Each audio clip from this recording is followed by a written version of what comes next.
munyamashengesho, yewe mukozi w'Imana uri kwiheba, witinya, wikuka umutima, kuko Yesu ari wari wambuwe.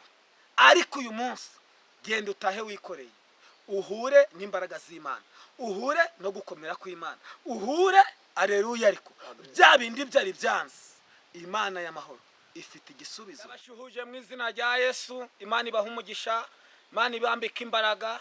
Amazina ni Hakizimana Bosco, Profete Gitoki cyo mukwe, mperereye i Musanze, mperereye mu Rwanda mu karere ka Musanze.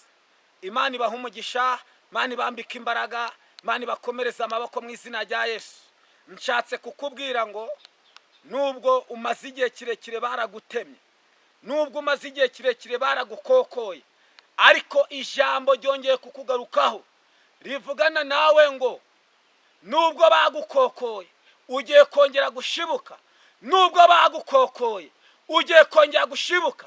Imbaraga z'Imana zigiye kongera kukugeraho, wa murozi wari kukwirukaho, bwa burwayi wari urwaye byagucanze, uri mu kibazo, nda muntu wakureba, nda muntu wakuvugira. Ariko Imana isohoye itangazo rivuga ngo aho umwana w'umuntu yanze kukuvugira, niho Imana ije kukuvugira. Itangazo rimanutse uyu munsi, ibyakurwanyaga, uwakurwanyaga ni ikiremwa, kandi umutabazi ni Yesu. Yesu niwe ushoboye byose, Yesu niwe warangiza burundu. Yesu aje gukina finale n'ibyari biri kukurwanya, n'ibyari biri kuguhiga. Ye wa mubyeyi we, ye wa mukobwa we, ye wa musore we, ye wa mugabo we, ndakubwiye ngo uyu munsi ikibazo umazemo iminsi cyaranze gukemuka, uyu munsi kigiye gukemuka. Uyu munsi ugiye guhura n'imbaraga z'Imana.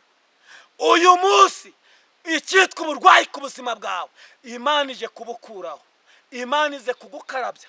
Yesu yaravuze ngo akije ku musaraba birarangiye. Ni ibiki byari birangiye? Ni ibibazo byari birangiye, ni indambara zari zirangiye, ni ibibazo byari birangiye. Ariko uyu munsi umva icyo Imana ivugana nawe, ye munyamashengesho, we utegereje Yesu, we ufite amasezerano yawe agahera. Imana yavuze ngo fuka musenge ahantu uri. Imana yiteguye kugusubiza, Imana yiteguye kuvugana nawe kugira ngo icyitwa ikibazo aho byatangiriye niho Yesu agiye kugaruka, ngo abe ariho byongera gutangirira.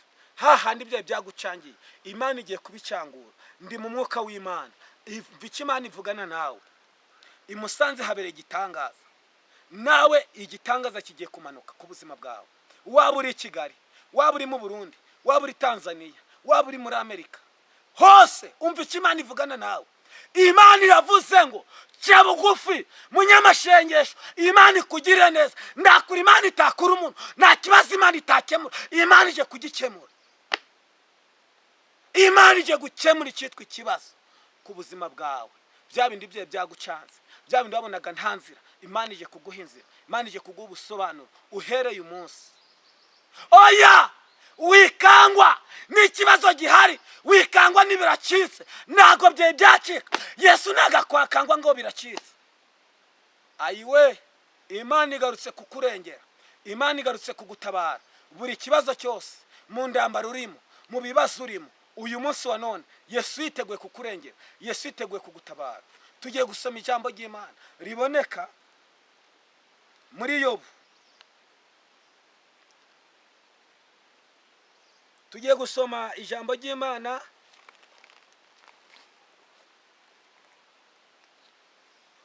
riboneka muri Yeremiya 40 umurongo wa 4. Haravuga ngo noneho uyu munsi ndakubohora, uvaneho iminyururu ikuboshe ku maboko yawe, kuvaneho imigozi iguhambiriye. Niba ushaka ko tujyana i Babuloni, uze tugende, nzakugirira neza.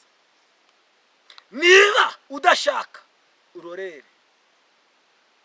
Imana iguha umugisha, Imana ikugirire neza, Imana ikwambika imbaraga, Imana ikubera Imana, Imana ikubambira amahema. Hahandi byari byanze, hahandi hari ikibazo, hanyuma ya zeri Imana irakora. hanyuma y'ikibazo, hanyuma y'ikigeragezo hari ubutabazi bw'Imana, ari icyo Imana yagukorera. Bya bindi bye byagucanze Imana ikabigarura, Imana ikazura ibyawe byari byarapfuye. Haleluya. Yesu akurengera, Yesu agutabare, Yesu akwambika imbaraga. Uyu munsi Imana ikubita icyitwa derira ku buzima bwawe. Humura, witinya, wikuka umutima. Oya, witinya, wikuka umutima. Munyamasengesho, mwene data, mushiki wacu, komera kwisezerano. Icyo Imana yavuganye nawe, Imana izagikora. Izagikora kwiyubahisha, izagikora kubwo kwizera, izagikorera kubw'uyu munsi, kubw'aya matangazo bari baramanitse ngo urugo rwawe rutezwe. Imana iravuze ngo iyi cyamunara, Imana imanuye amatangazo. Nubwo wari watanzwe, ndagugitanzwe. Yesu arakubohoye, akira wikorere utahe. Waje kurangura, urugiye gutaha utikoreye, ariko utashe wikoreye. Nongeye ngisubiremo, waje kurangura, wari wambuwe, ariko uyu munsi genda utahe wikoreye. Uhure n'imbaraga z'Imana, uhure no gukomera kw'Imana, uhure aleluya. Ariko bya bindi byari byanze, Imana y'amahoro ifite igisubizo.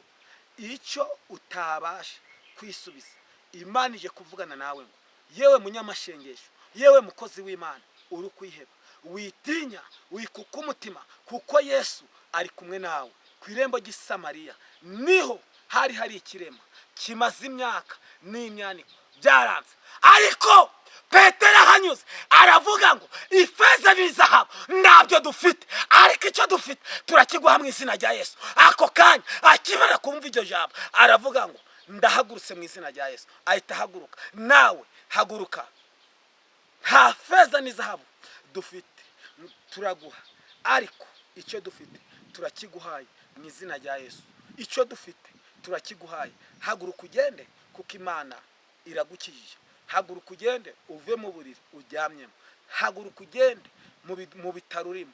Imana ije kubana nawe, Imana ije kukurengera mu izina rya Yesu. Amen. Imana ibaha umugisha. Kubwira ijambo twumvishe, kadusenga Imana. Mana yacu, Mana turagushimye, uri umukozi w'umuhanga, izina ryawe nirishimwe. Dusengeye abantu badukurikiye, dusengeye abantu Mana bumvishije iri jambo rikaba rigiye guhindura ubuzima bwabo. Reka iri jambo rihindura imitima yabo. Reka iri jambo, reka ryongere ryubake. Reka iri jambo ryongere ryubake ibyo byasenyutse, kuko uri Imana. Imana ivuga bikaba, wategeka bigakomera. Imana itari Bayali, Imana itari Nyabingi. Uyu munsi witwa Imana, kuko uri Imana. Imana ivuga bikaba, wategeka bigakomera. Ni mu izina rya Yesu. Amen.